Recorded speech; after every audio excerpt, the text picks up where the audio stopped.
Good morning, everyone. Welcome to this latest of the Tour de Fabric live events.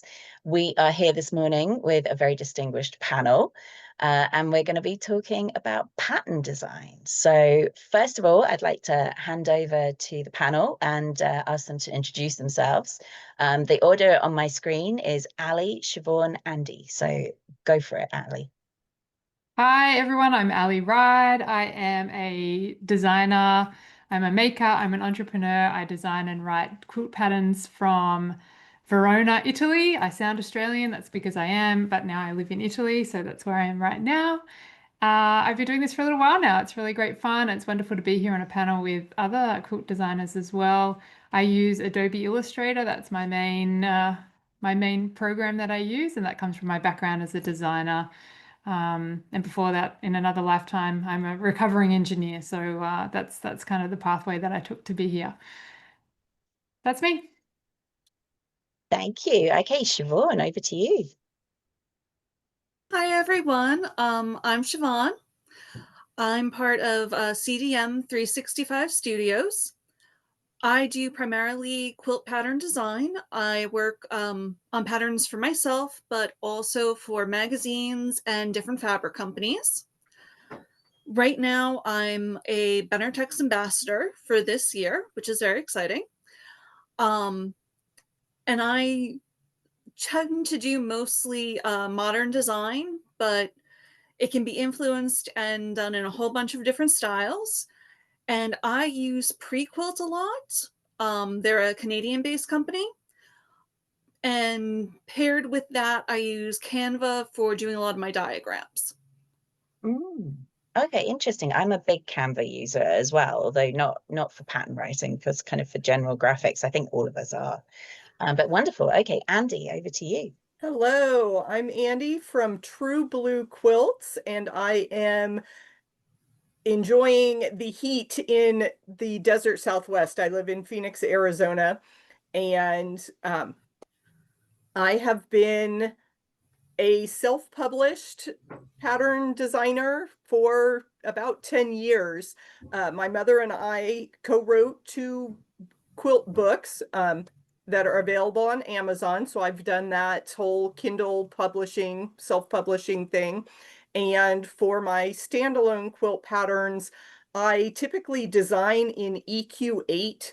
And then I have been very basic most of my career and just export images into Google Docs and work from there. I have dabbled a little bit with the Illustrator and Photoshop type things, but as Sean was saying with Canva, you can do a lot with some basic tools. So I like to keep things as simple as possible. Well, yeah, and that's a great point because we'll be talking about the different software and different programs and keeping things simple or going more technical as we go along. So I think the first thing I wanted to ask you all is how you got started. And Andy, it sounds like you are self-taught and 10 years ago you started doing this. What prompted you to get going? It began even further back than, 10 years previous to that. My mother's retirement dream was to have a fabric and yarn shop, and we're in the same geographical area. She's in the suburbs of Phoenix as well. And so I was able to help her in that shop. And I started teaching uh, quilting and then dabbling in pattern design. And we collaborated on quite a few designs and went into that self-publishing route from there. So I laughingly, lovingly say it's all my mom's fault. Siobhan, what about you? How did you get started? Well, I was actually taught to quilt by my mother too.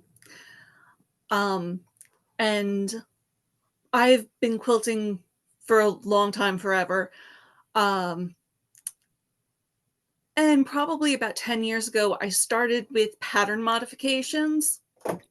And of course, I happen to be the person in the quilting group that does all the math for everyone. Oh yeah. So yeah, I started with that as that person. And then eventually I worked as a sales rep for a fabric company and ended up figuring out that I much prefer designing the quilts for them than selling the fabric for them. And that's Oh, kind of how I permanently transitioned over. excellent. So you started like when you started seriously, you were designing for other people for their Yes. company. Yeah, interesting. Okay, Ali, how about you? Well, I was pregnant with my first daughter and decided I needed to make a quilt, as many people getting into quilting might respond to that, or they have, a new arrival in the family. Quick, we've got to make something really special. So that's kind of how I got into quilting. And after that, really, it was that love affair we have with the technical as well as the creative. And for me, coming from an engineering background, it was really about exploring that technical side kind of to the nth degree. Like, how do I write like a manual for this? How do I explain this in engineering speak to somebody else? And so the kind of, I guess, the natural next step for me was to think about pattern writing and going down that path as well. So creating the technical instructions and the diagrams and all of those things. And I absolutely love getting into Adobe Illustrator and making all of the patterns. I actually design at scale in Adobe Illustrator. So everything's like one-to-one scale in like a giant canvas, which I love because it also helps you to check your quilt math very easily visually as well. So yeah, I think it was a real combination of that creative as well as analytical skill sets, and pattern writing is a really amazing crossover for that. So that's how I ended up here. Amazing. So, I mean, you were already working as an engineer and so had that kind of technical know-how. Did you do any training or kind of have to learn new things to go into it, or was it trial and error? I think it was definitely like reading a lot of quilt patterns and seeing what other people are doing, and then also saying, well, this, I don't really kind of get what this person is saying. How would I say it, or how might I say it differently? So yeah, some kind of trial and error there as well. And then I did some Adobe Illustrator when I did my design degree after I'd done engineering. I did another design degree, another part of my life story, and learning that program was really a great unlock for being able to create any kind of design that you want. It's such a free form kind of place to design in. I know there are other softwares that people like to use. It's kind of like drag and drop of different blocks and things like that. I really love the freedom of opening up and you have this giant white canvas and you can just get in there and make weird shapes and play around with it. And like I said, all at scale. So that's really that kind of technical crossover for me. It's like, okay, this is what it would look like exactly. This is actually the measurement that it's going to be, and figuring all of that stuff out in there as well. So yeah, I don't know, suits me. That's what I like about Wonderful. it. A And lot of trial and error in the software program. I think Siobhan and Andy probably agree that the best way to learn any software program is just to get in there and play around and break stuff and figure it out. And that's the best way to learn it. yeah, and you've got your beautiful two triangles quilt behind you, which Two is one of rectangles, the two quilt along. rectangles. Yeah, Yes. one of the quilt Yeah. alongs, which you've designed as well. Siobhan, what about you? What tools were you using when you got started? Um, well, I was using Canva I had used on my previous work, so Mm, I was already familiar with that and just kept using that right along with everything because I was familiar with it, and they have so many tools available even with their free account that it's a great place when you're getting started. yeah. And then I also jumped into Prequilt because they had a lot of great options for importing fabric samples without having the huge expensive layout when you're first starting out. Hmm. And of course, when you're designing for other companies, when you're designing for other people, you always have to import the fabric samples to work with. Yeah. So having those options was really valuable. Yeah, I'm just going to pop some of these links in the chat as well. Unfortunately, I've managed to set it up so that our panel are unable to share in the chat, but I'm endeavoring to, they can read it, so they can see your comments, but yeah, I'm just having to post for everyone at the moment. Yeah, absolutely. And Andy, what about you? How did you get what were you using when you started I out? have been Yeah. a longtime fan of electric quilt. I think I started on version 5 or 6, and they're up to EQ8 now. Yeah. And it is, yes, it's an expensive, software program. You do have to purchase it for a couple $100 at least. I don't know what the current market value is, but you do have to purchase the software and load it on your computer. Mm. But they have a fabulous library of quilt blocks, classic quilt blocks in multiple sizes. You can do traditional piecing. It will print foundation templates for you. It will print applique templates for you. So you have a lot of options pre-built into the program. And it also has a like basic graph paper that you can sketch your own blocks to do, and then, work with all the components. And so I just, ease of use, it was fairly intuitive for me to figure out that program and then be able to do all of my designs, because I do start from those classic blocks that have been around for 100 years, and just, being able to play with them in new ways. And then you can export those designs. And I started just in the Microsoft Paint, take my picture from EQ and chop it up to put into diagrams in other explanations. And for many years I had a blog, and so I just kind of, as Ali was saying, you start explaining things. And I've been a high school teacher for many years, so you just are in that habit of teaching, and then patterns are just writing down how you would explain to someone else how to do it. So it just kind of flows, as I like to Yeah, share. wonderful. And it is, did you, the quilt behind you, Mhm. am I right that this is the bonus download for people who can download this pattern, or is it a quilt along? I This know is part of my quilt along. This your is the quilt along. fast Oh, track yeah. sampler. And did you design that one in EQ8? Yes. Oh, wonderful. Okay, so we've got a live action example. Yep. Yep. What about when people ask like where you start in the design process? Siobhan, like how do you know what is it that starts? Is it a fabric? Is it a road sign, or something else? So for me, that depends on what I'm designing for or who I'm designing for. So if I'm designing for a fabric company, it'll start with the collection and whatever their usual style is. Mhm. If I'm designing for a magazine, it'll start with their prompt.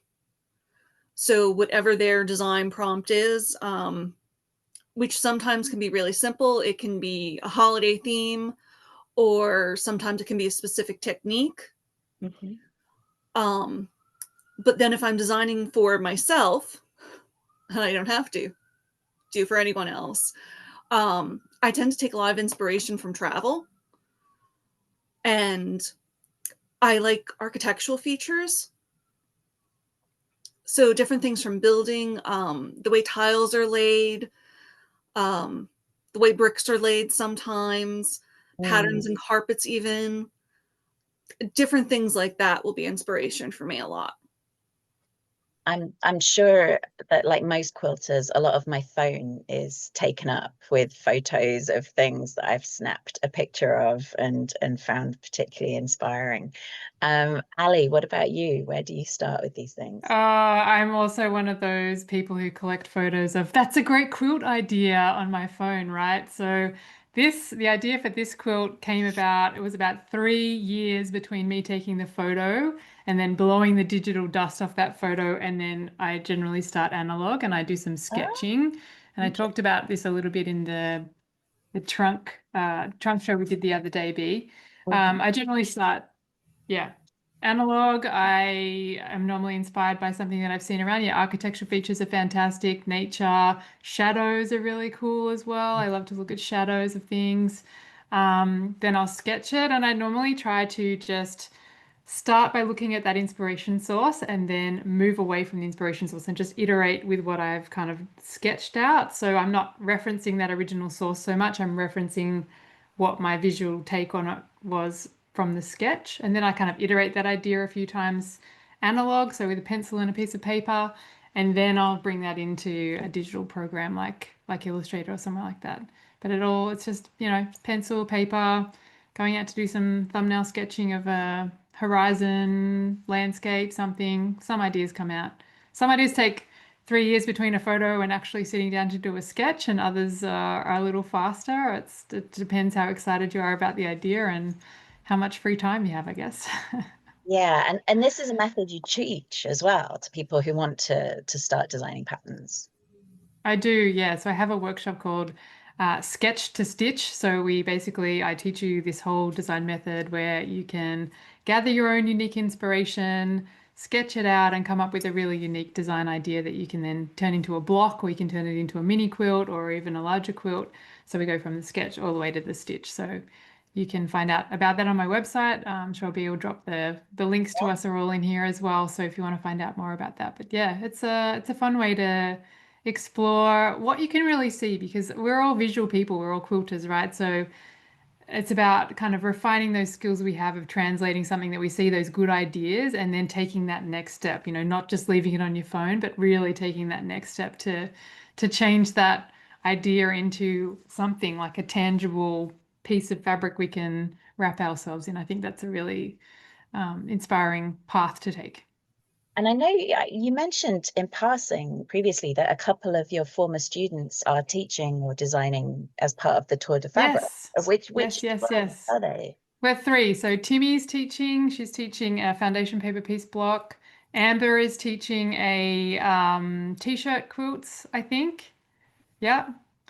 And now you put me on the spot, and I'm going to totally blank on the third student who's part of it. Right. Oh, Joe Simpson. Joe Simpson. She's Ah, teaching as well. So yeah, so that's pretty exciting too. I was stoked to see a few students popping up in the summer too. So it's great. absolutely. The proof of the pudding, as it were. And Andy, what about you?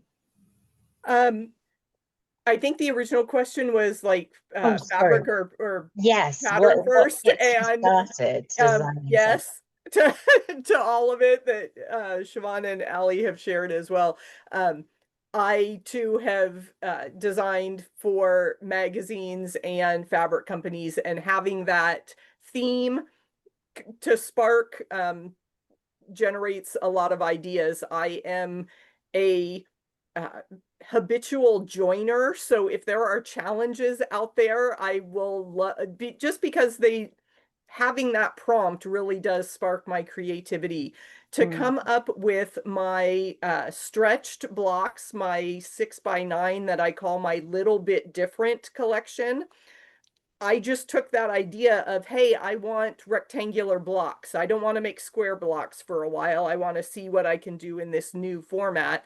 And it's been 2.5 years now that I've just continued to think and to reimagine some of the classics in those, just that one constraint of putting things into a new dimension. And it takes you down all sorts of different pathways. So Absolutely.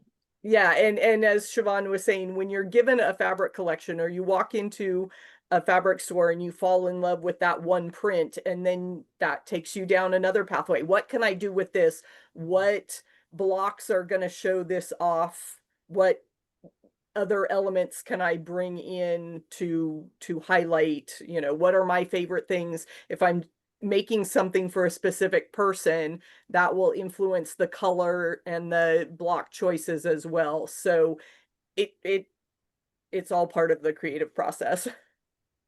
And I know when I lecture to guilds, one of the lectures I give is about imposter syndrome and people like holding back from, for example, submitting to magazines, submitting patterns.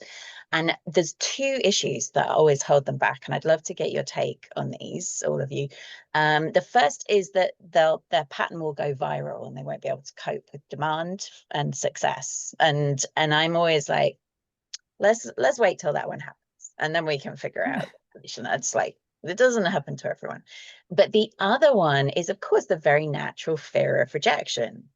And so what is your kind of success rate with magazines? I know it's a very personal question, but how often do you submit a design?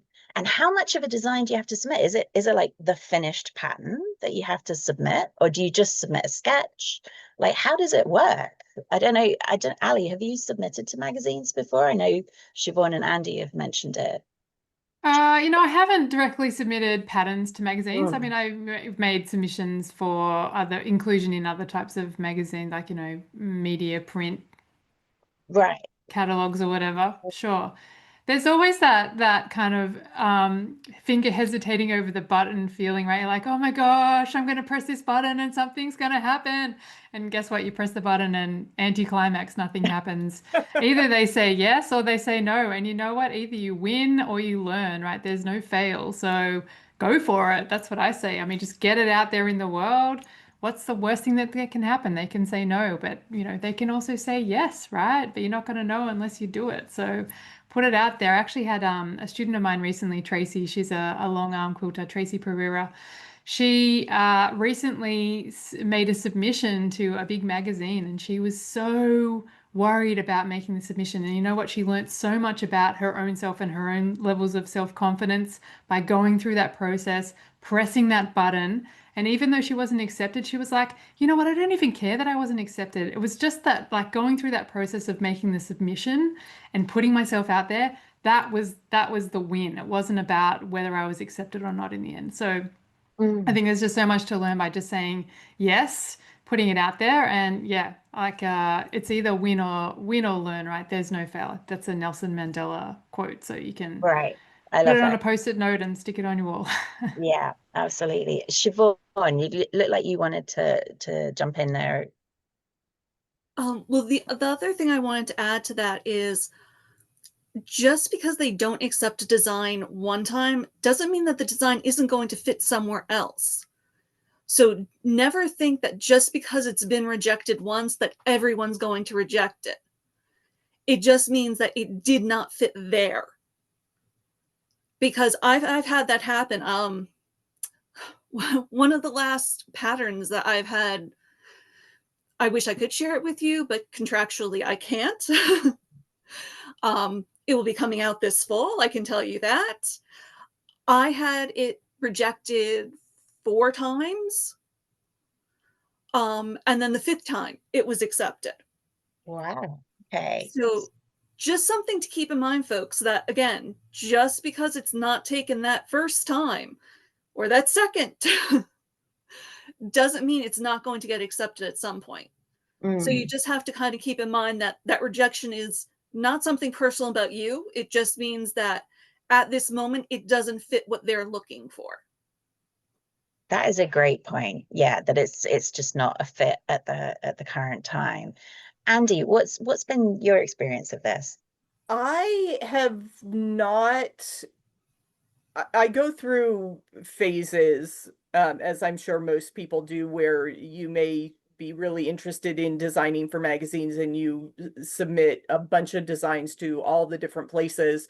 Um, I my rate is probably somewhere in like the 30 to 50% range, you know? So it's Mhm. not that you're overwhelmingly, that you're going to be busy quilting full time for magazines, because that certainly isn't the case. I would remind people to look at the submission guidelines very carefully and plan for success. If this design were accepted, would you actually be able to meet the deadline?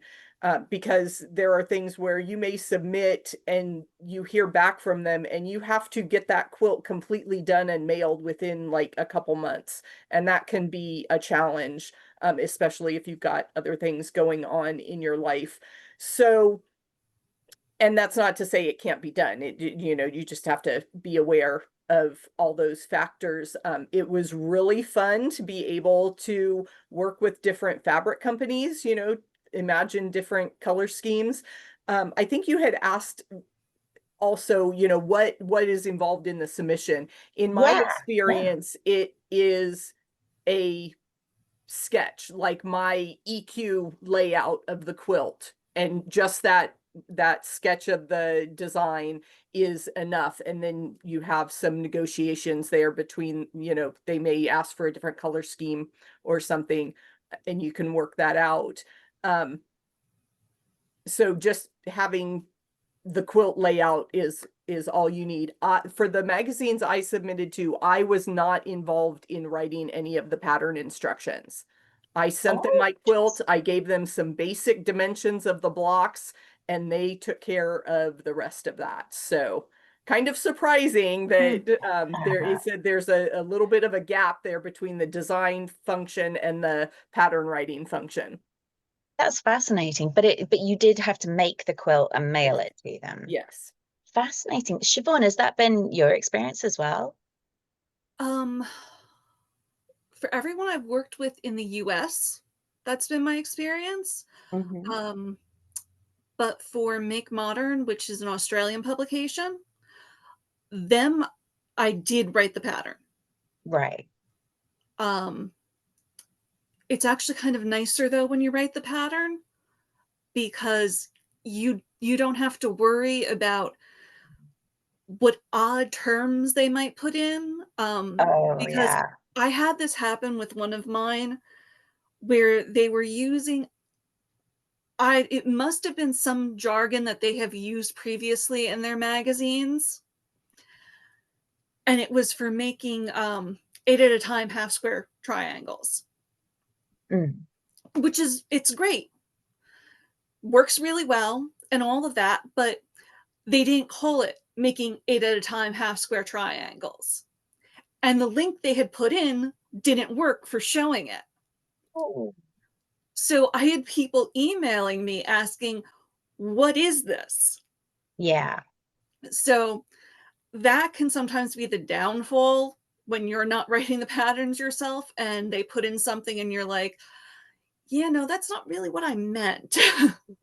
Right. Well, because it's your name on the pattern, and people are going to assume. Like, I'm so amazed that you don't write the pattern instructions sometimes. That's extraordinary. But yeah, I guess they're going to hold you responsible for any issues. Um, oh, one of the attendees just asked, are designers required to provide the step out photos at the time of submission? The kind of step by steps? No, no. That has not been my experience. They may, and I don't even think that was a requirement. We didn't even have to submit blocks. I just, you know, your initial design has the overall quilt, and then you send them the actual quilt. So they take the kind of the lifestyle photos and then make their own diagrams and sketches of the components. And then do you get the quilt back after it? Yes. Yeah. Oh, fascinating. Gosh, I'm learning so much here. I did not know these things. I know one of the things that I always think about is also with clothes sewing patterns as well is hard copy versus PDF. Because often if you are using a PDF, you've got to have a printer and you've got to be prepared to stick the patterns together with some things like big appliques and so on. And definitely with clothing. Do any of you like have strong feelings that, well, first of all, do you all only offer digital patterns, or do some of you offer printed patterns? Andy, you do both? I do both. Obviously, when I published my books, those are a print on demand through Amazon. So we got the author's copy and worked a lot with that. As an independent quilt business owner, I do prefer PDFs just because ease of entry. I can create the file online, I can post it online, and it's available around the world. I do have print patterns available for in-person events. If I am vending at a show, obviously it's going to be a hard copy pattern, and I have sold patterns independently to quilt shops as hard copies. I am not with a distributor at this point. So that's a whole different set of procedures to learn in terms of printing and pricing and packaging and all that kind of stuff. But that's certainly part of it when you get into pattern writing. Yeah, Ali, what about you? Are you digital only? I'm digital only for a couple of reasons, and it's also about what I teach as well. So, part of my program is not only about designing and writing the patterns, but also selling them. So, obviously, if you're starting up and you're just starting out, then having this huge overhead of printing a whole lot of patterns, keeping on the inventory with you, that's a steep sort of entry point if you want. Whereas if you have a digital download, like Andy was saying, it's much easier to be able to set up a website, set up an e-commerce store and get your digital pattern out there and start getting sales straight away without having to find a distributor, without having to print it all, having all of that overhead at the beginning as well. So that's why I kind of go digital. Plus, you guys are all over in the US. I'm all over here in Europe. And so there's this kind of whole like it's a little bit different. And I'm not turning up at QuiltCon every year. I'm not coming to all of the, Houston Quilt Show and all that kind of stuff. I don't have access to kind of like a physical market, if you like. And the majority of my classes are online unless I want to teach in Italian, which I can also do. But I don't have in-person classes where I'm taking along my patterns, which are in English, to sell to people there either. So those are some of the reasons why I choose to go digital. I think it's a great entry point for somebody who wants to start an online business is to have a digital download product that they can get up easily, as Andy said, get it up onto your website, start selling it, put it on Etsy, wherever you want to put it, and yeah, just get started that way. But I I have had some of my students who are really successful. Like Andy said, a student of mine, Lisa, she works at her local quilt shop. She's sold hundreds of copies of her pattern at her local quilt shop, printed pattern right there. Like she's got her, um, quilt there in hanging in the shop. People come in, they're always buying her pattern, things like that. So you can absolutely have that kind of level of success as well with a physical pattern. But yeah, for me, the entry point, the start off point is definitely digital. I know an extra element of danger when working between Europe and the US is that patterns are printed on different sized pieces of paper for some crazy reason. The US letter size and then the A4, which is standard in a lot of other countries. And I know with the Sew Together bag pattern that there's a free workshop for Tour de Fabric attendees on July 26th, I think it is. There's a pattern piece that you need to print on a letter size piece of paper, and I've emailed it to several people around the world and warned them to make sure that they're not printing it on A4 with a kind of scale. Siobhan, what about you? Paper, PDF, what do you prefer? So when I'm selling off of my website, I do just digital. Mm-hmm. It's much easier, and with all the different regulations, it's also much easier with digital Mm-hmm. because they're not subject to as many issues. Well, you mean like with taxes and things? No,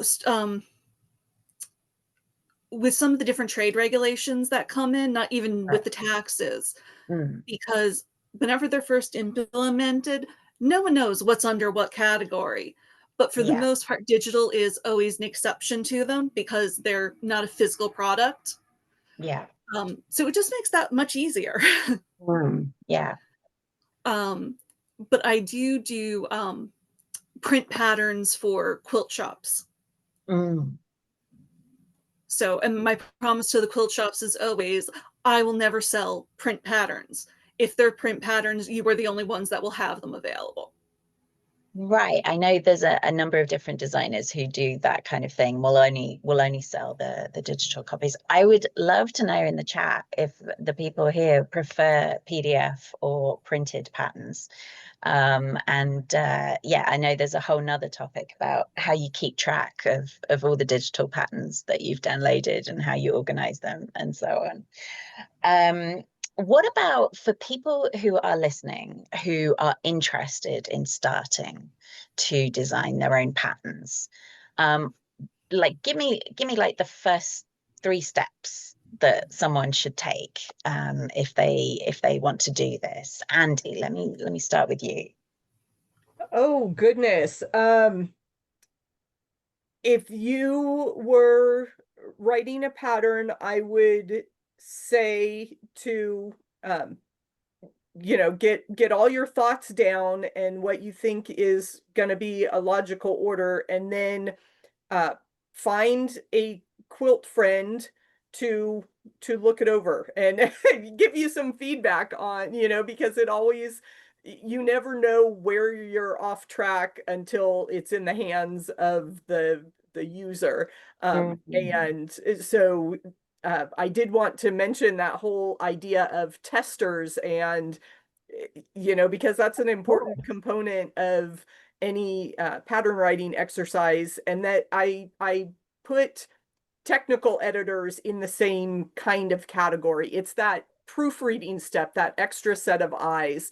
So it's not something you really need to worry about. Very first thing is, oh, I'm eventually going to need all these people to test my pattern. But just keep in the back of your mind, who can I go to proofread, to give me that initial feedback? And the other useful piece of advice that I was given early on is to look at other patterns and use a critical eye. Say, what is clear about this style of pattern writing? Do I want to be more visual? Do I want to depend on written word descriptions of every step? What assumptions am I making? Siobhan was mentioning the 8 at a time half square triangles. Do I have a preferred method that needs to be explained up front for some of those basic components? Yeah, yeah.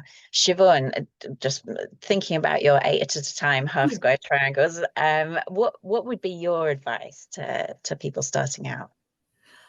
My advice is always, before you try designing from scratch, start by modifying a pattern, Ah, because that gives you an idea of what the math is going to be like, what the challenges are going to be with how the diagrams are going to change, how layouts are going to change, how fabric requirements are going to change. So that gives you a nice base to start with. And once you've done that, then you can jump in and say, okay, I've tried this. I had a good experience with it. Now I have this idea, and I'm going to start from scratch with this. And you can put all the skills you learned modifying into that idea that you're doing from scratch. that's a great idea. And I know you're a big fan of Prequilt. Does Prequilt still have a free version that you can kind of play around with? They do. The free version, if I remember rightly, allows you to design and save one quilt. So there's And then, definitely opportunity to play around with that without yeah, a big it's a investment. great chance to play around and try different things. And then there's also the other company is Quilt Inc., Ah, yes. which I know a lot of designers use too, and it's similar to Pre-Quilt. I don't know the exact differences because, like I said, I used Pre-Quilt. They came out around the same time, and that's just the one that I gravitated towards. But I know there's a lot of people that use Quilting, and it has similar services. So it would be another one to explore. And I'll Wonderful. jump in on Quilt Ink. I just put this fast track pattern there, and I haven't played with it much beyond the initial coloring. I'm not 100% sure you can design in Quilt Ink. I thought it was more coloring existing patterns. Oh, interesting. I Ali, think do that you was know my about? I think that's my understanding as well. So I think designers can often upload their design up there, and then you can sort of send your potential because it's kind of like, instead of an analog coloring page that you would print out and then color in with your pencils, it's like a digital coloring tool that you can go in and try out, test out different colorways that you might want to make your pattern in. As a designer, you can go in there and you can create different colorways so people can go in and see your quilt in different colorways, which is something that you can also do if you put it up on your, like on your product in your web shop or wherever. You can have different versions, or if you don't have testers, you can do like digital testing by having different color versions that you can create. So a lot of digital tools allow you to recolor your quilts pretty easily. I know in Illustrator for sure. I'm sure all of the other softwares as well, you can just easily recolor things and create a whole lot of different versions instead of doing it analog. Yeah, I know in EQ8 you can definitely swap out different fabric collections and so on. Yeah. But wait, what would be your tips to someone to get started?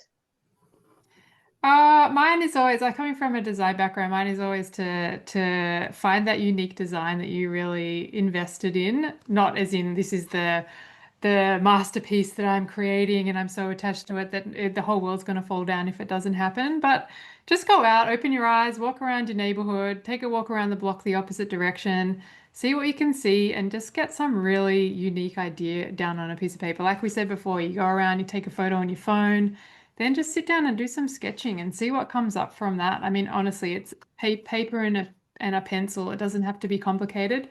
You don't have to be Picasso. You don't have to have an art degree. Just get some sketches down and see what comes from that. And then literally sometimes it's about just drawing it with a ruler and a pencil and then measuring it and then cutting out a little bit of fabric and seeing how it goes together. And that kind of starts the process. It's like, okay, I'm going to repeat that again. What did I do this time? I'm going to write down the steps that I did, like one by one. What would I do next? Is this the most efficient way to go about doing this? Yes or no? And then something that I love to think about, maybe this is an engineering thing, I don't know, but I love IKEA and I love IKEA instruction manuals because there are no words, okay? All around the world, people are able to build furniture with no words in the instructions of the manual. I'm not saying your quilt patterns have to be wordless, but like Andy mentioned before as well, like are you doing a lot of written instructions? Are you working more visually? Are you doing a lot of visual instructions? Like, how do you work, and thinking about who the end users might be as well, and maybe providing a little bit of both of those things. But for me, it's always a challenge. Like, okay, how few words can I include? Like, can I explain this all with diagrams? I think the ultimate quilt pattern would be an IKEA style quilt pattern where there are no words and it's all diagrams. But maybe that's just me.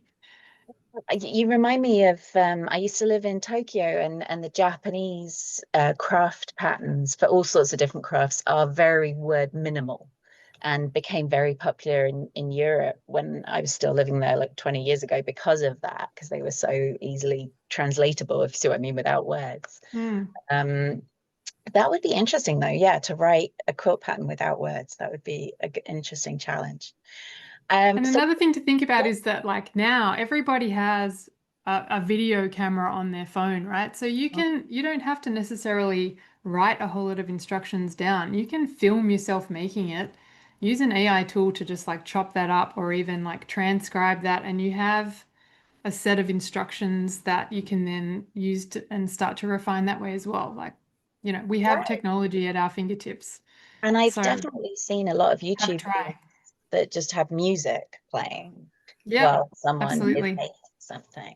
And in fact, And that also resolves the like language barrier, right? So if you've got people around the world who don't speak English or vice versa, you're trying to create patterns for the American market and you're worried that your English isn't 100%, try and do it without words and, see what happens.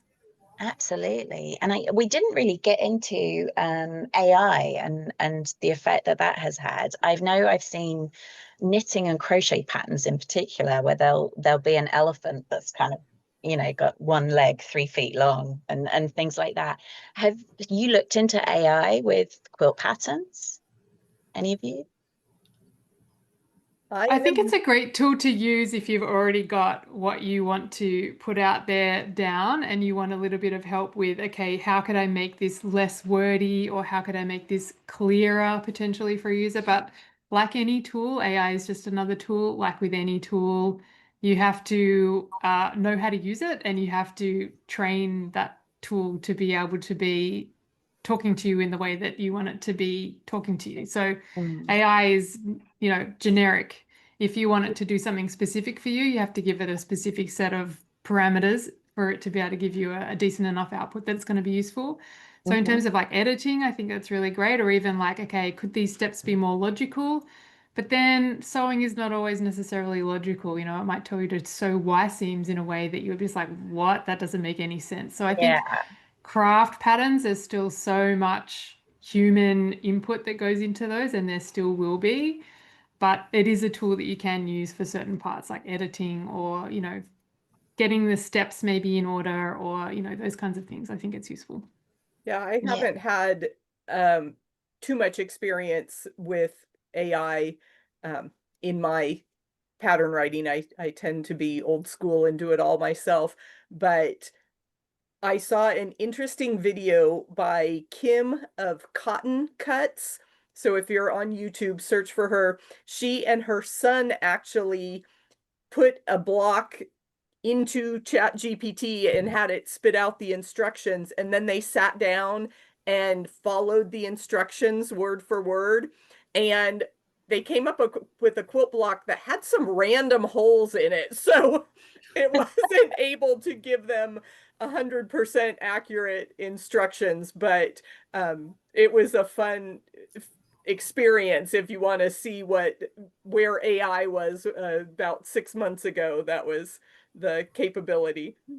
Fascinating. I know it develops so fast. Who knows what it'll be doing in another 6 months. Right. But I want to thank you all so much for joining me here today and for entertaining our audience. We've had a couple of questions. Do you allow software to give fabric requirements, or are you calculating it yourself?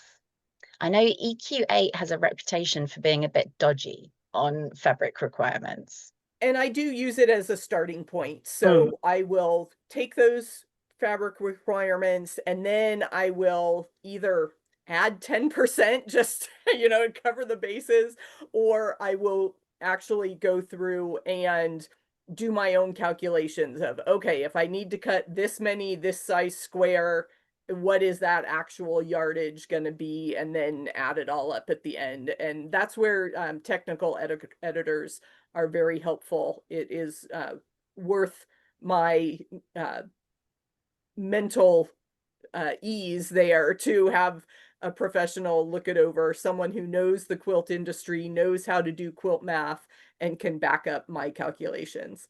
Siobhan, what about you? How do you calculate that? So it depends on what I'm looking at the fabric requirements for. For a final pattern, I will always do my own numbers, because the other issue with when the computer calculates or the program calculates the fabric requirements for, you don't know what construction method they're using for the blocks. Yeah. So you're never quite sure how they're calculating. But I've had a couple of times where I was really pressed, and I was told, like I had to order the fabric within an hour or 2 hours for the project because it was on such a tight deadline. And if that was the case, I'd take whatever the program was and add like a half yard onto each of their measurements to make sure I had enough and do it that way. Yeah, I think we've all been in situations. Sorry, I'm trying to stop my cat from meowing while we're talking, but I think we've all been in situations where we're desperately searching for an extra sort of quarter yard of something, or even just like 10, I don't know, like a 10 by 10 square or something to finish a project. Ali, what about you? How do you calculate this? Does Illustrator help at all? I go both ways. Yeah. So I, do math calculation. So, calculating, okay, how many pieces can I get from a width of fabric cut? And then how many widths of fabrics do I need to make, the yardage? And so I'll calculate it that way. But then, like I mentioned right at the top as well, I also work at scale in Illustrator. So all of the pieces are 1-to-1 scale in Illustrator. So I draw like a 42-inch wide piece of fabric and then I lay out all the pieces on it. And I'm like, okay, visual check, all of these pieces fit on here, or, you select all and you can see it adds up for you, obviously, the dimensions that you've got there. And then you go, okay, that's how much. And then you add on, your engineering error roundup, whatever you want to put in, so 10% or 15% or whatever. I'm always pretty conscious about adding in too much fabric. I like to use scraps. I like to use whatever I've got. I like to use all kinds of different fabrics that are not necessarily yardage. So I know that people who do buy quilt patterns like to use yardage and things like that, but I'm always like, we can squeeze it in. And you know what? There's 3 extra strips at the bottom. You can make a scrappy binding out of that. Just get this amount of fabric. It'll be fine. Yeah, I know. So yeah, so I kind of go both ways on that. There's also is it Quilter's Paradise has all of the calculators for like how much binding you need and things like that. I think those are Oh, wonderful. pretty reputable too. Backing calculators, how much batting are you going to need, or wadding if you're in the UK, those sorts of things as well. But again, often they, you know, like for backing, for example, are they orienting it the fabric this way, or are they orienting it, you know, vertical to the quilt? How many seams you're going to put in? So, you know, it's, and all of those things are kind of design decisions as well at the end of the day, I think too. So, yeah. Absolutely. Yeah. So to finish up, I would love to invite you all just to say where people can find you, because I've been adding various links throughout, but I think most of your links are on your Quilt and Learn pages. But if there's anything people should look out for, then let's shout about it now. Andy, do you want to kick us off? Sure. I am True Blue Quilts pretty much everywhere online, and that is a normal spelling, TrueBlue quilts. And I have a weekly sew and chat. I live stream on YouTube every Wednesday, 4 p.m. Pacific time. So catch me on YouTube every Wednesday afternoon. Wonderful. Siobhan, how about you? So you can find me on my webpage at CDM365 Studios. And I have, in my blog, I have a lot of back posts on different inspiration points, how to break through creative blocks and different things like that, which I find really helpful.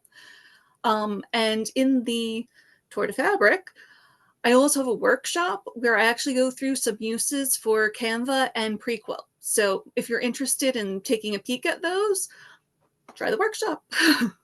Wonderful. Okay. And Ali, I've just posted some links for you in the chat, but Yeah, awesome. Yeah, you can find everything about me on aliride.com. That includes patterns, courses, business mentorship, all kinds of things that I offer there. If you want to check out, I've got a couple of specific videos talking to Adobe Illustrator and some of the specific tools I use in there for designing quilt patterns. So you can head to my YouTube channel there as well. Do the little subscribe thing. That always helps everybody who's trying to grow a YouTube channel. So I would appreciate that if you head over there.